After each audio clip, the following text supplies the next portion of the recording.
आणि आता बातमी आहे कोल्हापुरातून किल्ले पावनगडावरील अनधिकृत मदरसा हटवण्यात आलेला आहे। पावनगडावर पोलिसांनी मोठा बंदोबस्त तैनात केलाय, तर हिंदुत्ववादी संघटनेच्या आक्रमकतेनंतर प्रशासनाने ही महत्त्वाची कारवाई केली आहे। कोल्हापुरातील पन्हाळगडाला लागूनच असलेल्या पावनगडावरील अतिक्रमण प्रशासनाने हटवलंय। पावनगडावरील अनधिकृत मदरसा प्रशासनाने हटवलेला आहे। तर किल्ले पावनगडावर पोलिसांचा मोठा बंदोबस्त तैनात करण्यात आलाय, तर हिंदुत्ववादी संघटनेच्या आक्रमकतेनंतर प्रशासनाने ही महत्त्वाची कारवाई केली आहे।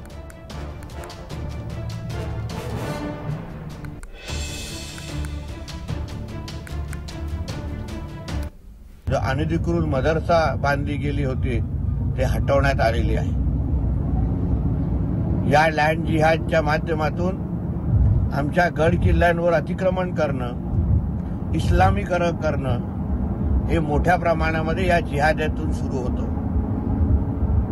पण यापुढे असं कुठेही जिथे जिथे अतिक्रमण असेल ते स्वतःहूनच या जिहादाने काढून टाकावं, कारण आमचं हिंदुत्ववादी सरकार हे कुठलंही अतिक्रमण ठेवणार नाही